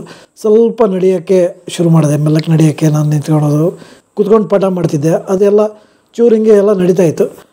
ಅದೇ ಟೈಮಲ್ಲಿ ಏನಾಯಿತು, ದುಬೈನಲ್ಲಿ ಕನ್ನಡ ಕೂಟ ಅಂತ ಮಾಡಿದ್ದಾರೆ. ಎಲ್ಲ ನನ್ನ ಫ್ರೆಂಡ್ಸ್ ಕೆಲವರೆಲ್ಲ ನನ್ನ ಹಳೆ ಇಂಜಿನಿಯರಿಂಗ್ ಸ್ಟೂಡೆಂಟ್ಸು ಎಲ್ಲ ಇದ್ದಾರೆ ಅಲ್ಲೆಲ್ಲ. ಅವರೆಲ್ಲ ನಾವು ಅರುಣ್ ಸರ್ನ ಕರೆಸ್ಬಿಟ್ಟು ನಾವು ಯಾಕೆ ಪ್ರೋಗ್ರಾಮ್ ಮಾಡಿಸ್ಬಾರ್ದು ನವೆಂಬರ್ ಇದರಲ್ಲಿ ಹಂಗೆ ಹಿಂಗೆ ಅಂತ. ಬಟ್ ಅವರಿಗೆ ನನಗೆ ಹಿಂಗೆಲ್ಲ ಆಗಿದೆ ಅಂತ ಗೊತ್ತಿಲ್ಲ. ಸೊ ಅವ್ರು ಏನು ಮಾಡಿದ್ದಾರೆ, ಗಂಗಾವತಿ ಪ್ರಾಣೇಶ್ಗೆ ಇದು ಮಾಡಿ ಜೊತೆಗೆ ನನ್ನೂ ಮಾಡಬೇಕು ಅಂದರೆ ಅವಾಗ ಪ್ರಾಣೇಶ್ ಅರುಣ್ ಕುಮಾರ್ ಹಿಂಗಾಗಿದೆ ಅಲ್ಲ ಅಂತ. ಆಮೇಲೆ ನಮ್ಮ ಫ್ರೆಂಡ್ಸ್ ಎಲ್ಲ ಇದು ಮಾಡಿ ಕೇಳಿದಾಗ ಇಲ್ಲೆಲ್ಲ ಹೌದು ಹಿಂಗಾಗಿದೆ, ಬಟ್ ಈಗಲೂ ಅವನು ಇದೆಲ್ಲ ಮಾಡ್ತಾನೆ ಹಂಗೆ ಹಿಂಗೆ ಕರೆಸ್ರೆ ಅವನು ಮೋಟಿವೇಶನ್ ಸಿಕ್ಕಂಗೆ ಆಗುತ್ತೆ ಹಂಗೆ ಹಿಂಗೆ ಅಂತ. ಸೊ ಅವಾಗ ನಾನು ದುಬೈಗೆ ನವೆಂಬರ್ ಕನ್ನಡ ರಾಜ್ಯೋತ್ಸವಕ್ಕೆ ಪ್ರೋಗ್ರಾಮ್ ಕೊಡೋಕ್ಕೆ ನಾನು ಪ್ರಾಣೇಶ್ ನಮ್ಮಿಬ್ಬರದು ಫಿಕ್ಸ್ ಆತಲ್ಲಿ. ಇಲ್ಲಿ ಎಲ್ರಿಗೂ ಆಶ್ಚರ್ಯ. ಅವರೆಲ್ಲ ಅಲ್ಲಿ ಇರೋರೆಲ್ಲ ಫ್ರೆಂಡ್ಸ್ ಭಾಳ ನನಗೆ ಹಳೆ ಪರಿಚಯ ಅಲ್ಲ. ಅವರೆಲ್ಲ ಸರ್ ನೀವು ಒಂದು 3-4 ದಿನ ಮುಂಚೆನೇ ಬರಬೇಕು ಅಂತ ಹೇಳಿದರು. ಆಯಿತು ಅಂತ ನಾನು 3-4 ದಿನ ಮುಂಚೆ ಹೋದೆ. ನಾನು ಒಬ್ಬನೇ ಫಸ್ಟ್ ಟೈಮ್ ಹೋಗಿ ಅಲ್ಲಿ ಶಾರ್ಜಾದಲ್ಲಿ ಹೇಳಿದೆ. ಫಸ್ಟ್ ಒಂದು ಇದರಲ್ಲಿ ಫ್ಲೈಟ್ ಬುಕ್ ಮಾಡಿದರು ಶಾರ್ಜಾಕ್ಕೆ. ಅಲ್ಲಿ ನನ್ನ ಫ್ರೆಂಡ್ಸ್ ನಾನು ರಿಸೀವ್ ಮಾಡಿಕೊಂಡ್ರು. ಅಲ್ಲಿ ಹೋಗಿ ಆಮೇಲೆ ಪ್ರಾಣೇಶ್ ಬಂದರು. ನಾನು ಪ್ರಾಣೇಶ್ ಸೇರಿ ದುಬೈನಲ್ಲಿ ಆಮೇಲೆ ಅಬುದಾಬಿನಲ್ಲಿ ಒಂದು 2 ಪ್ರೋಗ್ರಾಮ್ ಕೊಟ್ವಿ.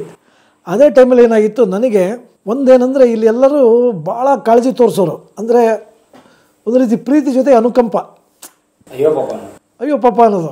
ನನಗೆ ಒಂಥರ ಅನುಕಂಪ ಪಡೆಯಂಗೆ ಆಗ್ಬಿಟ್ಟಲ್ಲ ಅನ್ನೋದು ಏನೋ ಒಂದು ಇದು. ನಾನೇನು ನೋಡೋದು, ಬೆಳಗ್ಗೆನೇ ಎದ್ದು ಓಡೋಕ್ಕೆಲ್ಲ ಟ್ರೈ ಮಾಡ್ತಿದ್ದೆ, ಆಗ್ತಿರ್ಲಿಲ್ಲ. ಗೆಸ್ಟ್ ಲೆಕ್ಚರಾಗಿ ವರ್ಕ್ ಮಾಡ್ತಿದ್ನಲ್ಲ, ಮುಂದೆ ಟೀಚಿಂಗ್ ಮಾಡೋದೇ ಒಳ್ಳೆಯದು ಅಂತೇಳಿ ಆವಾಗ ಓಪನ್ ಯೂನಿವರ್ಸಿಟಿ ಇಗ್ನೋದಲ್ಲಿ ಒಂದು MBA ಎಂಟ್ರೆನ್ಸ್ ಎಕ್ಸಾಮ್ ತೊಗೊಂಡೆ. ಕ್ವಾಲಿಫೈ ಆದೆ. ಆಶ್ಚರ್ಯ, ಅದೊಂದು 20-25 ವರ್ಷದ ನಂತರ ಬರೆದಿನಿ, ಕ್ವಾಲಿಫೈ ಆದೆ, MBA ಮಾಡೋಣ ಹಂಗೆ ಹಿಂಗೆ ಅಂತ. ಸೊ ನೆಕ್ಸ್ಟು ದುಬೈಗೆ ಹೋಗ್ಬೇಕು ಅಂತಿದ್ನಲ್ಲ. ಹಿಂಗಿದ್ದಾಗ ಆವಾಗ ನನ್ನ ಪ್ರೊಫೆಸರ್ ಒಬ್ಬರು ಡಾಕ್ಟರ್ DS ಪ್ರಕಾಶ್ ಅಂತ, ಅವರೇ ನನಗೆಲ್ಲ ಭಾಳ ಹೆಲ್ಪ್ ಮಾಡ್ತಿದ್ರು, ನನ್ನ ಸಿವಿಲ್ ಇಂಜಿನಿಯರಿಂಗಲ್ಲಿ ಗುರು. ಅವರು ಸ್ಟೂಡೆಂಟ್ ಒಬ್ಬರು ಅಲ್ಲಿದ್ದಾರೆ, ಬಟ್ ಅವರು ನನಗೆ ಹಳೆ ಪರಿಚಯ. ಮೊಹಮ್ಮದ್ ಮುಸ್ತಫಾ ಅಂತ, ಅವ್ರ ಹತ್ರ ಏನೋ ಮಾತಾಡಿದ್ದಾರೆ. ಅವರು ಅಲ್ಲಿ ಪ್ರೋಗ್ರಾಮಿಗೆ ಬಂದಿದ್ದರು. ಪ್ರೋಗ್ರಾಮಿಗೆ ಬಂದು ಆಮೇಲೆ ಮುಸ್ತಫಾ ನನ್ನ ಮೀಟ್ ಮಾಡೋಕ್ಕೆ ಕೇಳಿದ್ರು. ಅಲ್ಲಿ ಹೋಗಿ ಮುಸ್ತಫಾ ಅವ್ರ ಜೊತೆ ಮಾತಾಡಿ, ಇಲ್ಲ ನಾನು ಇಲ್ಲೇ ಏನಾದರೂ ಒಂದು ಕೆಲಸ ಗಿಟ್ಟಿಸ್ಕೋಬೇಕು, ನನ್ನ ಕಾಲ ಮೇಲೆ ನಿಂತ್ಕೊಂಡು ತೋರಿಸ್ಬೇಕು ಅನ್ನೋ ಒಂದು ಇದರಲ್ಲಿದ್ದೀನಿ ಹಂಗೆ ಹಿಂಗೆ ಅಂತ. ಸೊ ಈ ಸ್ಥಿತಿನಲ್ಲಿ ಆಯಿತು ಟ್ರೈ ಮಾಡೋಣ, ಯಾವ ಥರ ಜಾಬ್ ಮಾಡಬೇಕು ಅಂತೀರ ಹಂಗೆ ಹಿಂಗೆ ಅಂತ.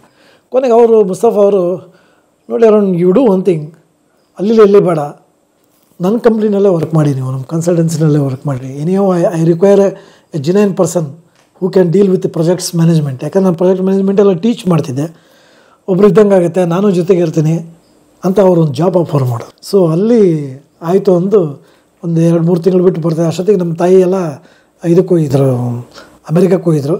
ನಮ್ಮ ತಾಯಿ ಎಲ್ಲ ಬಂದರು, ಎಲ್ರಿಗೂ ಹೇಳಿ ಅಲ್ಲಿ ಹೋಗಿ ದುಬೈನಲ್ಲಿ ವರ್ಕ್ ಮಾಡೋಕ್ಕೆ ಶುರು ಮಾಡಿದೆ ನಾನು. ಆಮೇಲೆ ಅಲ್ಲಿ ನನ್ನ ಫ್ರೆಂಡ್ಸ್ ಅರುಣ್ ಮುತ್ತುಗ್ದೂರು ಅಂತಂದು ಅವರು, ಸುಮಾ ಅಂತ ಅವ್ರ ವೈಫು, ಅವರೆಲ್ಲ ಭಾಳ ನನಗೆ ಮೊದಲಿಂದನೂ ಭಾಳ ಇದು ನನ್ನ ಬಗ್ಗೆ ಭಾಳ ಇದು. ಅವರೆಲ್ಲ ಸರ್ ನೀವು ಈ ಸ್ಥಿತಿ ಎಲ್ಲಿ ಇದಾಗಲ್ಲ, ನೀವು ಎಲ್ಲೆಲ್ಲಿ ಹೋಗ್ಬೇಡ್ರಿ, ಸಪ್ರೇಟ್ ಮಣ್ಣೆ ಮಾಡ್ಕೊಳ್ರಿ, ನೀವು ನಮ್ಮ ಮನೆಗೆ ಇರ್ರಿ ಅಂತ ಅವ್ರ ಮನೆಗೆ ಉಳಿಸ್ಕೊಳ್ಳೋರು. ಅವ್ರ ಮನೆಗೆ ಇರ್ತಿದ್ದೆ. ದಿನ ಬೆಳಗ್ಗೆ 4:15 ಎದ್ದು ಬಿಡ್ತಿದ್ದೆ. ಛಲ ನಾನು ಫಿಸಿಯೋಥೆರಪಿ ಅದು ಇದು ಮಾಡ್ಕೊಂತ ಅಲ್ಲೇ ಕ್ರೀಕ್, ಸಮುದ್ರದ ಸಬ್ಸಿಡಿಯರೀಸ್ ಇರುತ್ತಲ್ಲ ಕ್ರೀಕ್, ಅಲ್ಲಿ ಪಾರ್ಕ್, ಅಲ್ಲಿ ಹೋಗಿ ಜಾಗಿಂಗ್ ಮಾಡೋಕ್ಕೆ ಟ್ರೈ ಮಾಡ್ತಿದ್ದೆ, ಓಡೋದಕ್ಕೆ ಟ್ರೈ ಮಾಡ್ತಿದ್ದೆ, ಇದು ಮಾಡೋದೆಲ್ಲ ಮಾಡ್ತಿದ್ದೆ. ಸ್ವಲ್ಪ ಓಡೋದು ಕಲ್ತ್ಬಿಟ್ಟೆ. ಅದು ಎಷ್ಟು ಇಂಟ್ರೆಸ್ಟಿಂಗ್ ಅಂದರೆ, ಅವಾಗೇನು ಸಿಟಿ ಬಸ್ಗಳಲ್ಲಿ ಇದಾಗಿದ್ದು. ನಾನು ಸಿಟಿ ಬಸ್ ಕ್ಯಾಚ್ ಮಾಡ್ತಿದ್ದೆ. ಅಂದರೆ ಅಲ್ಲಿ ಬಸ್ ಸ್ಟ್ಯಾಂಡಿಂದ ನಿಲ್ತಿದ್ದು, ಸಿಟಿ ಬಸ್ ಬಂದಾಗ ಕಷ್ಟಪಟ್ಟು ಹಿಂಗೆ ಹತ್ತಿದ್ದೆ. ಒಂದಿನ ಏನಾಯಿತು, ಸಿಟಿ ಬಸ್ ಇನ್ನೇನು ಹೋಗೋದಿತ್ತು, ತಕ್ಷಣ ಓಡಾಗಿ ಹತ್ತಿಬಿಟ್ಟೆ. ಹತ್ತಿದಾಗ ನನಗೆ ಗೊತ್ತಾಗ್ತಾರೆ ಓಡೋದು ಕಲ್ತಿದ್ದೀನಲ್ಲ ಅಂತ. ಎಷ್ಟು ಖುಷಿ ಅದು. ಸ್ವಲ್ಪ ಓಡೋದು ಕಲ್ತ್ಬಿಟ್ಟಿದ್ದೀನಲ್ಲ ಅಂತ. ಹಾಗೆ ತುಂಬ ಚೆನ್ನಾಗಿ ಆಗ್ತಾಯಿದ್ದೆ. ಆಮೇಲೆ ಅದೇ ಟೈಮಲ್ಲಿ ನನ್ನ ಸ್ನೇಹಿತ, ನಾವು ಮೊದಲ ಒಬ್ಬ ಜೂನಿಯರು ಆಮೇಲೆ ಸ್ನೇಹಿತ, ಅವನು ಎಲೆಕ್ಷನ್ ನಿಂತ್ಕೊಂಡಿದ್ದ ಚಿತ್ರದುರ್ಗ ಕಾನ್ಸ್ಟಿಟ್ಯೂನ್ಸಿಯಿಂದ, ಜನಾರ್ದನ ಸ್ವಾಮಿ ಅಂತ MP ಎಲೆಕ್ಷನ್. ಸೊ ನಾನು ಎಲೆಕ್ಷನ್ ಸ್ಟ್ರಾಟಜಿ ಮಾಡೋದ್ರಲ್ಲೂ ಮೊದಲಿಂದನೂ ಪಳಗದವನು. ಅದು ತುಂಬ ಜನಕ್ಕೆ ಗೊತ್ತಿರಲಿಲ್ಲ. ಬಟ್ ನಾನು ನನ್ನ ಪಾಡಿ ನಾನು ಸೈಲೆಂಟಾಗಿ ಗೊತ್ತಲ್ಲ ನೀವೆಲ್ಲ ತಂತ್ರಗಾರಿಕೆ ಮಾಡೋದಿಲ್ಲ. ಸೊ ಅವನದು ಎಲೆಕ್ಷನಿಗೆ ಬಂದು 1.5 ಮಂತ್ ಕೂತ್ಕೊಂಡಲ್ಲೇ ಎಲ್ಲ ಇದು ಮಾಡಿ ನೀನು ಗೆಲ್ತೀಯ ಅಂತ ಹೇಳ್ಬಿಟ್ಟು ವಾಪಸ್ ಹೋಗಿದ್ದೆ. ಸೊ ಅವ್ನು ಗೆದ್ದ. ಇಷ್ಟೆಲ್ಲ ಆಯಿತು. ಅದೇ ಟೈಮಲ್ಲಿ ನಾನು ಇಲ್ಲೇ ದಾವಣಗೆರೆಯಲ್ಲಿ ಒಂದು ಜನತಾವಾಣಿ ಅಂತ ಪತ್ರಿಕೆ ಇದೆ, ಪಾಪ್ಯುಲರ್ ಪತ್ರಿಕೆ. ಆ ಪತ್ರಿಕೆಗೆ ಅಂಕಣಗಳು ಬರೀತಾ ಇರ್ತೀನಿ. RT ಅಂತ ಬರ್ತಾ ಇರ್ತಾನಂತ. ದಾವಣಗೆರೆ ಭಾಷೆಯಲ್ಲೇ ಇರ್ತದೆ. ಏನೋ ಹೆಂಗದ್ಯಾ, ಹೆಂಗೆ ಪಡೋದೇನಪ್ಪ ಹಂಗೆ ಅಂತ ಒಂದು ಇದರೊಳಗೆ ಏನೋ ಒಂದು ಗಾಸಿಪ್ ಕಾಲಮ್ ಥರ ಒಂದು ಬರಿತೀನಿ, ಒಂದು ಕರೆಂಟ್ ಅಫೇರ್ಸ್ ಮೇಲೆ ಇದ್ರ ಮೇಲೆಲ್ಲ ಬರ್ತೀನಿ, ಲೇಖನಗಳನ್ನು ಬರಿತಾ ಇದ್ದೆ. ಸೊ ನಾನು ಅಲ್ಲಿ ಹೋಗಿದ್ನಲ್ಲ, ಮುಸ್ತಫಾ ಅವ್ರ ಜೊತೆ ವರ್ಕ್ ಮಾಡ್ತಾಯಿದ್ನಲ್ಲ. ಮುಸ್ತಫಾದು ಒಂದು ಭಾಳ ಸ್ಟ್ರಗಲ್ ಲೈಫ್. ಆತ ಮೂಲತಃ ಶಿವಮೊಗ್ಗದವರು, ಇಂಜಿನಿಯರಿಂಗ್ ಓದಿದ್ದು ದಾವಣಗೆರೆ BDT ಇಂಜಿನಿಯರಿಂಗ್ ಕಾಲೇಜಲ್ಲಿ. 1 ವರ್ಷ ನನಗಿಂತ ಜೂನಿಯರ್.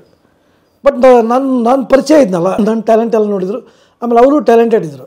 ಅವರು ಬೇಸಿಕಲಿ ಪೇಂಟ್ ಗಿಂಟ್ ಎಲ್ಲ ಮಾಡ್ಕೊಂಡು ಇದು ಮಾಡಿ ಅಲ್ಲಿ ದುಬೈಗೆ ಹೋಗಿ ಅಲ್ಲಿ ಕೆಲಸ ಮಾಡಿ ಅಲ್ಲಿ ಎಷ್ಟು ದೊಡ್ಡದಾಗಿ ಬೆಳೆದಿದ್ದ ಆ ವ್ಯಕ್ತಿ ಅಂದರೆ, ಶೇಖ್ ಜಾಯದ್ ರೋಡ್ ಅಂದರೆ ಜಗತ್ತಿನ ಅತ್ಯಂತ ರಿಚೆಸ್ಟ್ ರೋಡ್ ಅದು. ಅಲ್ಲಿ ದೊಡ್ಡ ದೊಡ್ಡ ಮಲ್ಟಿ ಸ್ಟೋರಿ ಬಿಲ್ಡಿಂಗ್ಸ್ಗಳನ್ನೆಲ್ಲ ಡಿಸೈನ್ ಮಾಡ್ತಿದ್ರು, ಇವರು ಮಾಡ್ತಿದ್ರು. ಸೊ ನಾನು ಆ ಪ್ರಾಜೆಕ್ಟ್ಸ್ಗಳನ್ನೆಲ್ಲ ನಾನು ಮ್ಯಾನೇಜ್ ಮಾಡೋವಂಥದ್ದು ನನಗೆ ಜವಾಬ್ದಾರಿ. ಒಂಥರ ಚಾಲೆಂಜಿಂಗ್, ಏನೋ ಖುಷಿಯಿಂದ ಇದು ಮಾಡ್ತಿದ್ವಿ. ನನಗೆ ಆ ವ್ಯಕ್ತಿಯ ಲೈಫು ಸ್ಟ್ರಗಲು ಭಾಳ ಖುಷಿ ಅನ್ಸೋದು, ಹೆಮ್ಮೆ ಅನ್ಸೋದು ನನಗೆ. ಸೊ ನಾವು ಕಾರಲ್ಲಿ ಮೀಟಿಂಗ್ಗಳಿಗೆ ಹೋಗುವಾಗ ನಾನು ಕರ್ಕೊಂಡು ಅವರ ಜೊತೆಗೆ ಮಾತಾಡ್ತಿದ್ದೆ, ಎಲ್ಲ ಇದು ಮಾಡ್ತಾಯಿದ್ದೆ. ಆಮೇಲೆ ಅವ್ರ ವೈಫು ನನಗೆ ಪರಿಚಯ ಮೊದಲಿಂದನೂ. ಸೊ ಎಲ್ಲ ಇದು ಮಾಡಿ ನಾನು ಒಂದು ಸರಿ ಏನು ಮಾಡಿದೆ, ಕರೆಕ್ಟ್ ರಂಜಾನ್ ಟೈಮಲ್ಲಿ ಒಂದು ಲೇಖನ ಬರೆದೆ ಇಲ್ಲಿಗೆ. ಆಮೇಲೆ ಶಿವಮೊಗ್ಗದಲ್ಲಿ ಜನ ಹೋರಾಟ ಅಂತ ಒಂದು ಪತ್ರಿಕೆ ಬರುತ್ತೆ, ಅದು ನನ್ನ ಫ್ರೆಂಡ್ ಅವರು ಚಂದ್ರಶೇಖರ್ ಶೃಂಗೇರಿ ಮತ್ತು ಅವರು ಶೃಂಗೇಶ್ ಅಂತ ಅವರು ಇದು, ಅಲ್ಲಿಗೂ ಅಂಕಣಗಳು ಬರಿತಾ ಇದ್ದೆ. 2 ಕಡೆಗೆ ಅಟ್ ಎ ಟೈಮ್ ಒಂದು ಅಂಕಣ ಬರೆದೆ. ಮರಳುಗಾಡಿನಲ್ಲಿ ಮಲೆನಾಡಿನ ಮುಸ್ತಫಾ ಅಂತ ಟೈಟ್ಲು. ಮರಳುಗಾಡಿನಲ್ಲಿ ಮಲೆನಾಡಿನ ಮುಸ್ತಫಾ ಅಂತ. ಮುಸ್ತಫಾ ಅವ್ರ ಬಗ್ಗೆ ಎಲ್ಲ ಹೈಲೈಟ್ ಮಾಡಿ ಇದು ಮಾಡಿ ಫೋಟೋಸು ಅವು ಎಲ್ಲವನ್ನೂ ಕಲೆಕ್ಟ್ ಮಾಡ್ಕೊಂಡು, ಅದು ಮುಸ್ತಫಾ ಅವ್ರಿಗೂ ಗೊತ್ತಿಲ್ಲ, ನಾನೆಲ್ಲ ಮಾಡಿ ಒಂದು ಫುಲ್ ದೊಡ್ಡ ಪೇಜ್ ಅವರು ರಂಜಾನಿಗೆ ಆ್ಯಕ್ಚುಲಿ ಇಲ್ಲಿ ಬಂದಿದ್ದಾರೆ, ಅವ್ರಿಗೆ ಗೊತ್ತಿಲ್ಲ. ರಂಜಾನ್ ಟೈಮಲ್ಲಿ ಕರೆಕ್ಟ್ ರಂಜಾನ್ ಹಿಂದಿನ ದಿನ ಸಂಡೇ ನೋಡಿದರೆ ಪೇಪರಲ್ಲಿ ಹಿಂಗೆ ಬಂದುಬಿಟ್ಟಿದೆ ಎಲ್ಲ ಏನಂತ. ಆಮೇಲೆ ಗೊತ್ತಾಯ್ತು, ಅರುಣ್ ಕುಮಾರ್ ಅದಕ್ಕೆ ನನ್ನ ಎಲ್ಲ ಡೀಟೇಲ್ಸ್ ಕೇಳೋರು ಅಂತ. ಸೊ ಅವರು ಖುಷಿಯಾದರು, ಒಂಥರ ಎಲ್ಲ ಚೆನ್ನಾಗಾಯ್ತು. ಆ ಆರ್ಟಿಕಲ್ ಎಂಥ ಪ್ರಭಾವ ಬೀರ್ಬಿಡ್ತಂದರೆ, ನಮ್ಮ ಲೋಕಲ್ ಇಂಜಿನಿಯರಿಂಗ್ ಫ್ರೆಟರ್ನಿಟಿನಲ್ಲೂ ನನ್ನ ಪಾಪ್ಯುಲರ್. ನಮ್ಮದೇ ಇಂಜಿನಿಯರಿಂಗ್ ಅಸೋಸಿಯೇಷನ್ ಇದೆ, forum of practising architects and civil engineers ಅಂತ ಒಂದಿದೆ. ಆಮೇಲೆ association of consulting civil engineers of India, ಅದರದ್ದು ದಾವಣಗೆರೆ ಚಾಪ್ಟರ್ ಇದೆ. ಇಲ್ಲಿ ಕೂಡ ನಾನು ಆ್ಯಕ್ಟಿವ್ ಆಗಿರ್ತಿದ್ದೆ. ಸೊ ಇಲ್ಲಿ ಎಲ್ಲ ಸ್ನೇಹಿತರು ಖುಷಿಯಾಗಿ ಎಲ್ಲ ಮುಸ್ತಫಾ ಬಂದಿದ್ದಾರೆ ಅಂತ ಗೊತ್ತಾಯ್ತು ಅವ್ರಿಗೆ. ನನಗೆ ಫೋನ್ ಮಾಡಿ ಕೇಳಿದರು, ಅವ್ರಿಗೂ ಗ್ರೀಟ್ ಮಾಡಿದಾರಲ್ಲ ಇಂಜಿನಿಯರಿಂಗ್ ಫ್ರೆಟರ್ನಿಟಿ ಸೇರಿ ಎಲ್ಲ ಒಂದು ಗೆಟ್ ಟುಗೆದರ್ ಮಾಡಿದ್ದಾರೆ, ಎಲ್ಲ ಇದಾಗಿದೆ. ಆಮೇಲೆ ಒಂದು 2 ತಿಂಗಳಲ್ಲಿ ಒಂದು ನ್ಯಾಷನಲ್ ಕಾನ್ಫರೆನ್ಸ್ ಆರ್ಗನೈಸ್ ಮಾಡಬೇಕು ಅಂತ ಆಯಿತು ದಾವಣಗೆರೆಯಲ್ಲಿ. Association of consulting engineers of civil engineers ಅಂದರೆ ಸಿವಿಲ್ ಇಂಜಿನಿಯರಿಂಗ್ ವೃತ್ತಿನಿರತ ಸಿವಿಲ್ ಇಂಜಿನಿಯರ್ಸ್ಗಳ ಒಂದು ನ್ಯಾಷನಲ್ ಕಾನ್ಫರೆನ್ಸ್ ದಾವಣಗೆರೆಯಲ್ಲಿ ಮಾಡೋದು ಅನ್ನೋದು ಒಂದು ಚರ್ಚೆ ಆಯಿತು. ಅವಾಗೆಲ್ಲ ಮಾತಾಡ್ಕೊಂಡಿದ್ದಾರೆ ಎಲ್ಲ ಫ್ರೆಂಡ್ಸ್ ಎಲ್ಲ. ಇಲ್ಲಿ ನಮಗೆ ಅರುಣ್ ಇದ್ದರೆ ಚೆನ್ನಾಗಿತ್ತು, ಒಂದು ಪ್ರೋಗ್ರಾಮ್ ಎಲ್ಲ ನಡೆಸ್ಕೊಡೋದು. ನನಗೆ ಮುಸ್ತಫಾ ಅವ್ರನ್ನ ಯಾಕೆ ಗೆಸ್ಟಾಗಿ ಕರಿಬಾರ್ದು ನಾವು ಇನಾಗ್ರೇಟ್ ಮಾಡೋಕ್ಕೆ ಅಂತ ಪ್ಲ್ಯಾನ್ ಮಾಡಿ, ಮತ್ತು ಅವರು ನನಗೆಲ್ಲ ಫೋನ್ ಮಾಡಿದರು. ಮುಸ್ತಫಾ ಅವ್ರ ನಂಬರ್ ತೊಗೊಂಡ್ರು. ನಾನು ಮುಸ್ತಫಾ ಅವ್ರಿಗೆ ಒಪ್ಪಿಸಿದೆ, ಇಲ್ಲ ಹೋಗ್ರಿ, ಇಟ್ಸ್ ಅನ್ ಹಾನರ್, ನೀವು ಓದಿದ ಊರಲ್ಲಿ ನ್ಯಾಷನಲ್ ಕಾನ್ಫರೆನ್ಸನ್ನು ಇನಾಗ್ರೇಟ್ ಮಾಡೋ ಅಂಥ ಒಂದು ದೊಡ್ಡ ಒಂದು ಇದು ಇಂಥ ಗೌರವ ಯಾರಿಗೂ ಸಿಗಲ್ಲ, ಹಂಗೆ ಆಯಿತು ಹಂಗೆ ಹಿಂಗೆ ಅಂತ ಅವರು ಎಲ್ಲ ರೆಡಿ ಆದರು. ಅಷ್ಟೊತ್ತಿಗೆ ಆ ಫ್ರೆಂಡ್ಸ್ ಎಲ್ಲ ನಮಗೆ ಅರುಣು ಜೊತೆಗೆ ಇರಬೇಕು, ಯಾಕಂದರೆ ಅವನ್ನೆಲ್ಲ ಪ್ರೋಗ್ರಾಮ್ಸ್ ಎಲ್ಲ ಆ್ಯಂಕರಿಂಗ್ ಎಲ್ಲ ಮಾಡೋದು ಅವನು ಅಂತ. ಅವಾಗ ನಾನು ಮುಸ್ತಫಾ ಒಟ್ಟಿಗೆ ಬಂದ್ವಿ. ನಾವು ಇಲ್ಲಿ ಬಂದು ಕಾನ್ಫರೆನ್ಸ್ ಎಲ್ಲ ಭಾಳ ಸಕ್ಸಸ್ಫುಲ್ಲಾಗಿ ಮಾಡಿಕೊಟ್ವಿ. ನಮಗೆಲ್ಲ ಅದೆಲ್ಲ ಮೊದಲಿಂದಲೂ ಗೊತ್ತಲ್ಲ ಪ್ರೋಗ್ರಾಮ್ಸ್ ನಡೆಸ್ಕೊಡೋದೆಲ್ಲ. ಸೊ ಆ ಟೈಮಲ್ಲಿ ನನಗೆ ಆಕ್ಸಿಡೆಂಟ್ ಆದಾಗ ಇಲ್ಲಿ ಫ್ರ್ಯಾಕ್ಚರ್ ಎಲ್ಲ ಆಗಿತ್ತು. ಇಲ್ಲೆಲ್ಲ ಪ್ಲೇಟ್ಸ್ ಹಾಕಿದ್ರು, ಎಲ್ಲ ಸ್ಟಿಚ್ ಹಾಕಿ ಪ್ಲೇಟ್ಸ್ಗಳು ಹಾಕಿದ್ರು. ಅಲ್ಲೇ ಪ್ಲೇಟ್ಗಳು ಅಲ್ಲೇ 1.5 ವರ್ಷ 2 ವರ್ಷ ಆಗ್ತದೆ ಟಚ್ ಆಗ್ತಾಯಿತ್ತು. ಸುಮ್ಮನೆ ಇಲ್ಲಿ ಮಾಡಿದಾಗ ಅವಾಗ ಪ್ಲಾಸ್ಟಿಕ್ ಸರ್ಜನ್ನು ಎಲ್ಲ ಪ್ಲೇಟ್ಸನ್ನೆಲ್ಲ ತೆಗಿಬೇಕು ಹಂಗೆ ಹಿಂಗೆ ಅಂದರು. ಸೊ ನಾನು ಅವಾಗ ಆಯಿತು ಅಂತಂದು ಸೊ ನಾನು ಹೇಳಿದೆ ಮುಸ್ತಫಾರಿಗೆ, ಸರ್ ನಾನು ಇವನ್ನೆಲ್ಲ ಪ್ಲೇಟ್ಸ್ ಎಲ್ಲ ತೆಗೆಸ್ಕೊಂಡು ಪ್ಲಾಸ್ಟಿಕ್ ಸರ್ಜರಿ ಮಾಡಿಸ್ಕೊಂಡು ಆಮೇಲೆ ಬರ್ತೀನಿ ಆಯಿತಾ ಅಂತ. ಪಾಪ ಅವ್ರದ್ದು ಕಂಪ್ನಿ ಅಲ್ಲ, ಆಯಿತು ಅವ್ರು ನಿಮ್ಮ ಹೆಲ್ತ್ ಇಂಪಾರ್ಟೆಂಟು ಆಯಿತು ಅಂತ. ಅದೇ ಟೈಮಲ್ಲಿ ನಾನು ಪ್ಲೇಟ್ಗಳನ್ನು ತೆಗೆದ್ರು, ಪ್ಲಾಸ್ಟಿಕ್ ಸರ್ಜರಿ ಎಲ್ಲ ಮಾಡಿದ್ರೆಲ್ಲ ಆಯಿತು. ಅದೇ ಟೈಮಲ್ಲಿ ನನಗೆ ಮೋಷನ್ಗೆ ಹೋಗುವಾಗ ಬ್ಲೀಡಿಂಗ್ ಆಗೋದು ಇದೆಲ್ಲ ಇದಾಗ್ತಾಯಿತ್ತು, ಬ್ಲೀಡಿಂಗ್ ಆಗೋದು ಇದೆಲ್ಲ. ಮತ್ತು ವಾಪಸ್ಸು ನಾನು ಅಲ್ಲಿ ಹೋಗಿಂದೆ ಏನು ಪ್ರಾಬ್ಲಮ್ ಏನೋ ನೋಡೋಣ ತೋರಿಸ್ಕೊಳ್ಳೋಣ ಅಂತ ನನಗೆ ಗೊತ್ತಿರೋ ಡಾಕ್ಟರ್ ಸಿದ್ದೇಶ್ ಅಂತ ಗ್ಯಾಸ್ಟ್ರೆಂಟ್ರಾಲಜಿಸ್ಟ್ ಅವ್ರ ಹತ್ರ ಎಲ್ಲ ಇದು ಮಾಡಿ ಟೆಸ್ಟ್ ಮಾಡಿಸಿದೆ. ಅವರು ಆಯಿತು ನೋಡೋಣ ಅಂತ ಪೂರ ಇಲ್ಲ ಕೊಲೋನ್ಸ್ಕೋಪಿ ಮಾಡೋಣ ಅಂದ್ರೆ ಕೊಲೋನ್ಸ್ಕೋಪಿ ಮಾಡಿ ಆಮೇಲೆ ಅವ್ರು ನನಗೇನು ಹೇಳಿಲ್ಲ, ಸ್ಯಾಂಪಲ್ಸ್ನೆಲ್ಲ ಟೆಸ್ಟಿಗೆ ಅಂತ ಬೆಂಗಳೂರಿಗೆ ಕಳಿಸಿದ್ರು. ಸೊ ಆ ಟೈಮಲ್ಲಿ ನಂದೆಲ್ಲ ಇದಾಗಿ ಕ್ಯೂರ್ ಆಗ್ತಾಯಿತ್ತು ಎಲ್ಲ, ಪ್ಲಾಸ್ಟಿಕ್ ಸರ್ಜರಿ ಇಲ್ಲೇ ಆಗಿದೆ, ಗೊತ್ತಾಗಲ್ಲ ಅದೆಲ್ಲ.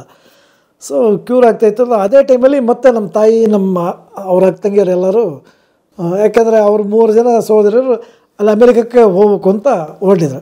ಆಯಿತು ಬಿಟ್ಟು ಬರೋಣ ಅಂತ ನಾವೆಲ್ಲ ಬ್ರದರ್ಸ್ ಎಲ್ಲ ಒಟ್ಟಿಗೆ ಹೋಗಿ ಅವರಿಗೆ ಫ್ಲೈಟ್ ಹತ್ತಿಸಿ ಬಂದ್ವಿ. ಅಲ್ಲೇ ಬೆಂಗಳೂರಿಗೆಲ್ಲ ಸೇರ್ಕೊಂಡ್ವಿ, ಪಾರ್ಟಿ ಮಾಡಿದ್ವಿ. ಆಮೇಲೆ ನಂದು ರಿಪೋರ್ಟು ಸಿಕ್ತು, ಟೆಸ್ಟ್ ರಿಪೋರ್ಟು ಸಿಕ್ತು. ನಾನು ಇದು ಮಾಡಿ ತೆಗೆದು ನೋಡಿದಾಗ ನನಗೆ ಯಾಕೋ ಡೌಟ್ ಬಂತು, ಸುಮ್ಮನಿದ್ದೆ.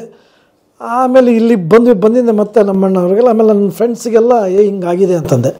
ಬೇಡ ನೀನು ಬೆಂಗಳೂರಿಗೆ ತೋರಿಸಿದ್ರೆ ಚೆನ್ನಾಗೆ ಹಿಂಗೆ ಅಂತ ಎಲ್ಲ ಅಂದರು. ಆಯ್ತು ನೋಡೋಣ ಬೆಂಗಳೂರಿಗೆ ತೋರಿಸೋಣ ಹಿಂಗೆ ಅಂತ ಬೆಂಗಳೂರಿಗೆ ಯಾರ ಹತ್ರ ತೋರಿಸೋದು ಏನು ಅಂತ ಬೆಂಗಳೂರಿಗೆ ಹೋದಾಗ ನಾಗತಾಳಿ ಚಂದ್ರಶೇಖರ್ ಅವ್ರನ್ನೆಲ್ಲ ಮೀಟ್ ಮಾಡಿದೆ. ಆಮೇಲೆ ಚೈತನ್ಯನೂ ಮೀಟ್ ಮಾಡಿದೆ. ಅದೇ ಟೈಮಲ್ಲಿ ಇದು ಎಕ್ಸಾಕ್ಟ್ಲಿ ಏನು ಅನ್ನೋದು ನಾನು ನನ್ನ ಫ್ರೆಂಡು ಇನ್ನೊಬ್ಬರು ಪ್ರಮೋದ್ ಅಂತಿದ್ದ, ಅವನ ಮನೆಗೆ ಕಂಪ್ಯೂಟರ್ನಾಗಿದ್ದಾಗ ಆನ್ಲೈನ್ನಾಗೆ ಗೂಗಲಲ್ಲಿ ಆ ಟರ್ಮ್ನ ಟೈಪ್ ಮಾಡಿ ನೋಡಿದೆ. ನನಗೆ ದೊಡ್ಡ ಶಾಕ್, ಅಡೆನೋಕಾರ್ಸಿನೋಮಾ.